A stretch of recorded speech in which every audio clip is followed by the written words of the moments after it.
गुरु प्यारी साध संगत जी, आज फिर से एक सुंदर सी साखी आप सभी को सुनाने जा रही हूँ। गुरु प्यारी साध संगत जी, असली सन्यासी कौन?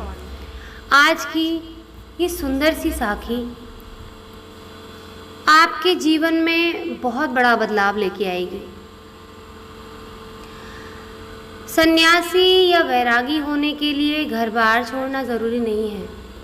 वैरागी या सन्यासी वो जिसके सामने दुनिया के सारे सुख हों, लेकिन फिर भी वो उससे विमुख हो जाए, उसमें उसकी दिलचस्पी ही ना हो, सिवाय भगवान के उसको और कोई चीज़ अच्छी लगती ही ना हो।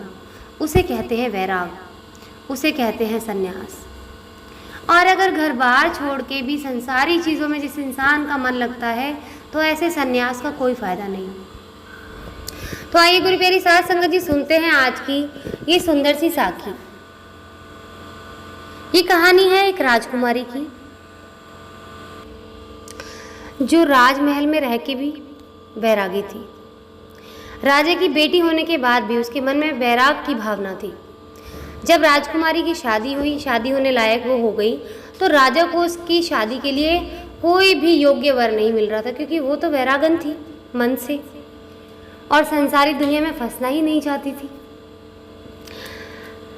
राजा ने अपनी बेटी की भावनाओं को समझते हुए बहुत सोच विचार करके उसकी जो शादी थी एक गरीब सन्यासी से करवा दी।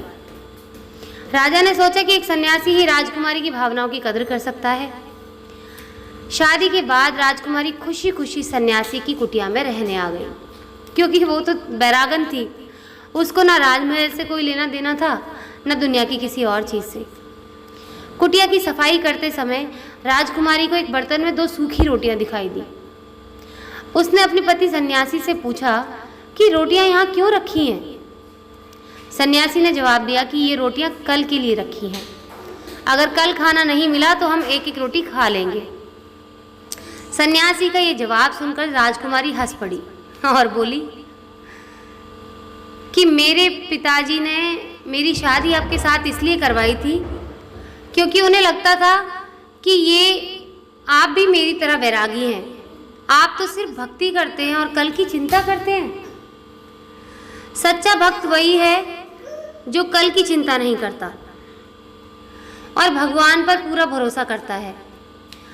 अगले दिन की चिंता तो जानवर भी नहीं करते। हम तो इंसान हैं।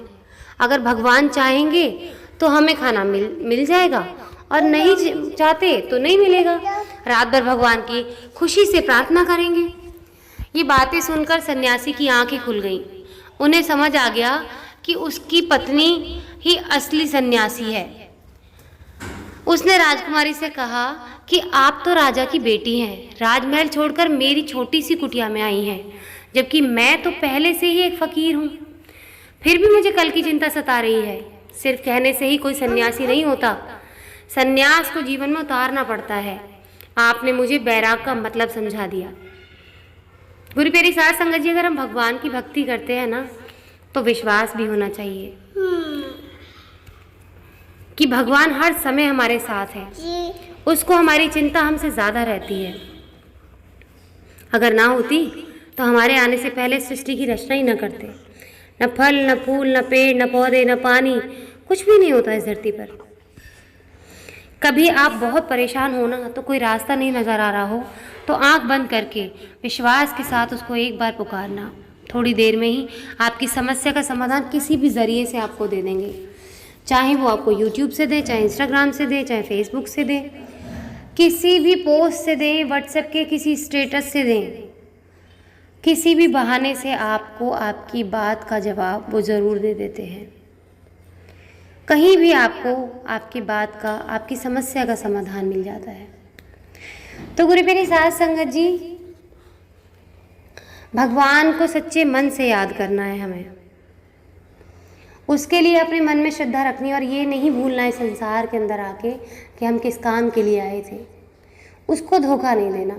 और जो इंसान उस परमात्मा को धोखा देता है ना, तो उसके लिए फिर इस दुनिया में कोई जगह नहीं बनी, इस ब्रह्मांड में कोई जगह नहीं बनी जहाँ उसे शांति मिल सके। वो फिर भटकता ही रहता है, भटकता ही रहता है। अगर हमें नहीं भटकना है तो उस प्रभु परमात्मा के चरणों में अपने आप को समर्पित कर देना है, मन से बैरागी हो जाना है। हमें सिर्फ अपने कर्मों को निभाना है। और इसलिए बोल रही हूँ, कई लोगों को मेरी बात बहुत कठोर लगेगी कि मन से बैरागी होना, क्योंकि लोग सोचते हैं हम तो इंसान हैं, इस धरती पे जन्म लिया, ये चीज़ें हमारे लिए बनी हैं, हम इनका भोग नहीं करेंगे तो कौन करेगा। जबकि सच्चाई ये है कि ये सब जो हमारे लिए चीज़ें बनाई गई हैं, ये हमें भरमाने के लिए बनाई गई हैं, बाकी चीज़ें सिर्फ हमारी ज़रूरतों के लिए बनाई गई हैं। और इंसान उन भरमाई हुई चीज़ों के लिए अपने आप को सोचता है कि ये चीज़ हमारी ज़रूरत है, और उनके भरमाने में आके इंसान भटक जाता है और फिर उन्हीं में लिप्त होकर रह जाता है, उन्हीं के आगे पीछे नाचता रहता है। ऐसा पागल हो जाता है कि उसको लगता है कि इन चीज़ों के बिना मेरा जीवन ही नहीं है।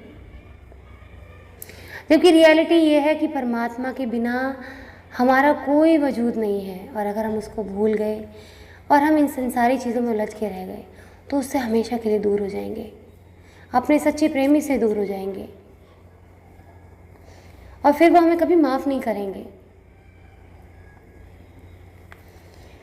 हम इतने लालची हो जाते हैं, इतने धूर्त हो जाते हैं, इतने धोखेबाज हो जाते हैं कि 84 लाख योनि में जब तड़पते हैं ना, अपने कर्मों की सज़ा पाते हैं, तो उसको प्रॉमिस करते हैं, अपने प्यार का वास्ता देते हैं, उसको कहते हैं कि तू अगर हमसे सच्चा प्यार करता है तो हमें बस यहाँ से बाहर निकाल दे एक बार।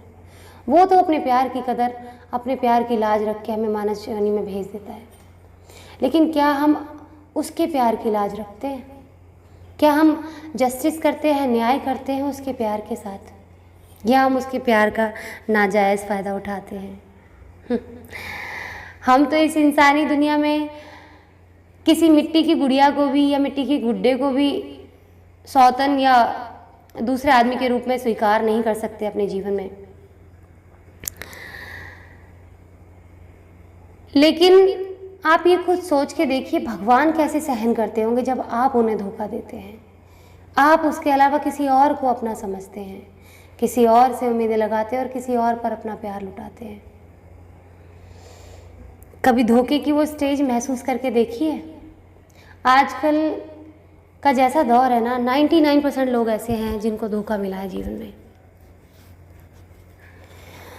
और धोखा हमें इसलिए मिलता है क्योंकि हम परमात्मा को छोड़कर किसी और पर एतबार कर लेते हैं, किसी और को अपना सब कुछ समझ लेते हैं, किसी और को अपने खुश रहने की वजह समझ लेते हैं, और किसी और के हाथ में अपनी बागडोर थमा देते हैं, परमात्मा के हाथ में थमाने की बजाय। तो इंसान तो जो 84 लाख योनि से आया है वो कैसा ही होगा जिस पर हम विश्वास कर रहे हैं, जो खुद अपने कर्म काटने आया है वो कैसा ही होगा, तो वो तो वैसा ही व्यवहार करेगा। लेकिन हमारा सच्चा प्रेमी हमारी हर भूल को माफ़ करता है। तो अभी भी वक्त है, जो भी भूल की है उनसे माफ़ी मांग लो, उनके चरणों में अपने आप को समर्पित कर दो और अपने कर्मों को निभाते रहो। मैं बार बार यही कहूँगी, अगर कर्म नहीं निभाए तो उस प्रभु परमात्मा से हम नहीं मिल पाएंगे, हम फंस जाएंगे, दूर हो जाएंगे उनसे। तो अपने कर्मों को निभाते हुए सुमिरन के मार्ग पर आगे बढ़ते रहिए। आज इसी के साथ इस सुंदर सी साखी को यहीं समाप्त करना चाहूँगी। मिलती हूँ आपसे अपने अगली वीडियो में नई साखी के साथ। तब तक के लिए खुश रहें, सुमिरन करते रहें, सच्ची सेवा करते रहें।